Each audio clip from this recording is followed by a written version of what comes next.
A touching moment today as several teenage girls stepped up to a microphone and paid tribute to their hero. Today at the ACES Law Enforcement Awards ceremony, Fort Pierce police officer Keith Holmes had just received an award for his quick thinking when he had rescued teens from a jetty as a tropical storm was rolling in last spring. Well, before Officer Holmes left the stage, he was surprised when the girls came out from behind the curtain. They called him their hero and thanked him for his life-saving work in front of a packed house. News Channel 5's Ashley Walters has more on Officer Holmes and his actions that surely saved the girls' lives.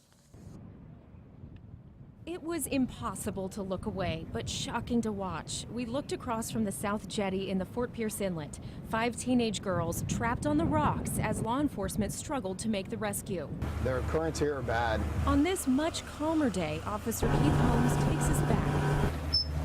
This is where he leapt in to waters churning like a heavy spin cycle, pulling the girls one by one to the boat against rocks with razor-like barnacles. It was pretty hard for the actual operator of the boat to keep it close enough for me to get off to the rocks, and then they had to pull off. 24 hours prior, the 5 best girlfriends had giggled, joked, been kids. The morning's surf trip was fun turned frightening. So I was just remember thinking, like, what are we gonna do? Like, I didn't know help was coming. We were all like bleeding, and we had like cuts all over. He actually physically had to jump in the water and come to us one by one, go back and like out and back from the boat to us. Literally our hero. Officer Whiting says he just does the best he can.